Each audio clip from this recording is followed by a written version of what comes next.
नमस्कार। घटना चक्र बुक वीडियो के इस शैक्षणिक मंच पर आपका स्वागत है। हमारा उद्देश्य है ज्ञान को सरल, स्पष्ट और सुलभ रूप में आप तक पहुंचाना।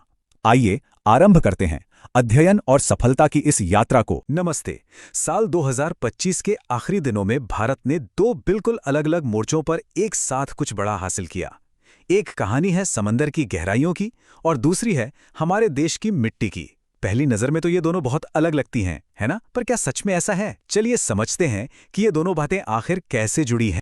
तो एक तरफ है हमारा रक्षा क्षेत्र, जो हमारी ताकत, हमारी सुरक्षा का प्रतीक है, और दूसरी तरफ है कृषि क्षेत्र, जो हमारी अर्थव्यवस्था की, हमारी बुनियाद की रीढ़ है। अब सवाल ये उठता है, इन दोनों का आपस में क्या लेना देना? दिसंबर 2025 में कुछ ऐसा हुआ जिसने इन दोनों को एक ही धागे में पिरो दिया। तो सबसे पहले गोता लगाते हैं समंदर की गहराइयों में। हमारी पहली कहानी है गहराई में एक मील का पत्थर। तो बात है 28 दिसंबर 2025 की। राष्ट्रपति द्रौपदी मुर्मू ने एक बहुत खास सफर किया। वो आईएनएस वागशीर पनडुब्बी के अंदर गईं। उनके साथ नौसेना प्रमुख एडमिरल दिनेश के त्रिपाठी भी थे। कर्नाटक के कारवार नेवल पोर्ट पर हुआ ये इवेंट सिर्फ एक फॉर्मल विजिट नहीं था। नहीं, यह भारत की समुद्री ताकत और हमारी आत्मनिर्भरता का एक बहुत बड़ा संदेश था। अब इस स्लाइड में जो सबसे कमाल की बात है ना, वो है ये नंबर 2। राष्ट्रपति मुर्मू ऐसा करने वाली भारत की सिर्फ दूसरी राष्ट्रपति हैं। सोचिए, ये कितनी रेयर और सिंबॉलिक घटना है। ये दिखाता है कि सशस्त्र बलों की सुप्रीम कमांडर होने के नाते उन्हें हमारी स्वदेशी रक्षा क्षमताओं पर कितना भरोसा है। तो सवाल उठता है कि पहले कौन थे? जी हाँ, वो थे हमारे पूर्व राष्ट्रपति महान डॉक्टर एपीजे अब्दुल कलाम। उन्होंने भी अपने कार्यकाल में एक पनडुब्बी में यात्रा की थी। तो एक तरह से राष्ट्रपति मुर्मू की ये यात्रा उसी परंपरा को आगे बढ़ा रही है, जो देश के टॉप लीडरशिप और हमारी डिफेंस फोर्सेस के बीच एक गहरे और सीधे कनेक्शन को दिखाती है। अच्छा, तो समंदर की गहराइयों से निकलकर अब आते हैं जमीन पर, अपने खेतों की तरफ। हमारी दूसरी कहानी है खेतों के लिए एक नई सुबह। अब ये सुनने में थोड़ा टेक्निकल लग सकता है, IS 1992-26 2025, पर इसका मतलब बहुत सीधा है।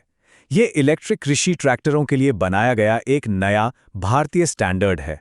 मतलब अब देश में बनने वाले हर इलेक्ट्रिक ट्रैक्टर को जांचने का एक फिक्स्ड, एक जैसा तरीका होगा।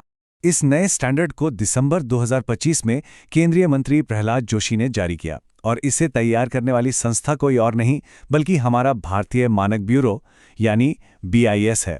ये कदम भारत में एग्रीकल्चर टेक्नोलॉजी को और ज़्यादा सेफ और भरोसेमंद बनाने की दिशा में एक बहुत बड़ा कदम है। तो आखिर इस स्टैंडर्ड का मकसद क्या है? इसके 3 सबसे ज़रूरी पिलर्स हैं: सेफ्टी, रिलायबिलिटी और परफॉर्मेंस, यानी सुरक्षा, विश्वसनीयता और प्रदर्शन।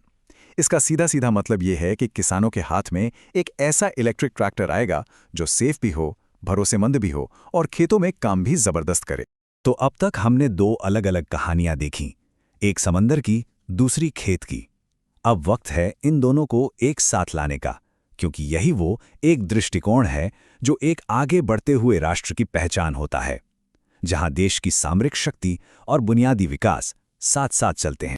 तो मन में यही सवाल आता है ना, कि भाई एक राष्ट्रपति की पनडुब्बी की सैर और खेती के ट्रैक्टर का कोई नया नियम, इन दोनों का आपस में क्या कनेक्शन हो सकता है? पहली बार में तो लगता है कि कोई कनेक्शन है ही नहीं। और ये स्लाइड इसी कनेक्शन को बहुत खूबसूरती से समझाती है। देखिए, एक तरफ रक्षा क्षेत्र में राष्ट्रपति की यात्रा है, जो हमारी स्ट्रैटेजिक ताकत को दुनिया को दिखाती है। तो दूसरी तरफ कृषि में इलेक्ट्रिक ट्रैक्टर का स्टैंडर्ड है, जो दिखाता है कि हम भविष्य की टेक्नोलॉजी को अपना रहे हैं। ये दोनों असल में आत्मनिर्भर भारत के 2 मजबूत स्तंभ हैं। एक स्तंभ देश को बाहरी खतरों से बचाता है और दूसरा स्तंभ देश को अंदर से मजबूत बनाता है, हमारे लोगों का पेट भरता है। किसी भी देश की सच्ची तरक्की तभी होती है जब ये दोनों साथ में आगे बढ़ें। तो इस पूरी बात को हम एक लाइन में कह सकते हैं, हमारे समुद्रों की ताकत से लेकर हमारे खेतों के भविष्य तक प्रगति समानांतर रूप से लिखी जा रही है। ये सिर्फ एक अच्छी लगने वाली लाइन नहीं है, ये एक गहरी राष्ट्रीय रणनीति है। ये दिखाता है कि भारत अपनी सुरक्षा और अपने किसानों की तरक्की में से किसी एक को नहीं चुन रहा, बल्कि दोनों को एक साथ, एक ही रफ्तार से आगे ले जा रहा है। और आखिर में एक सवाल सोचना जरूरी है, जब कोई देश एक ही वक्त पर अपनी समुद्री सरहदों की हिफाजत और अपने किसानों के भविष्य दोनों पर बराबर ध्यान दे रहा हो, तो ये दुनिया को क्या पैगाम देता है? ये भारत के आने वाले कल के बारे में क्या बताता है? इस पर जरूर सोचिएगा।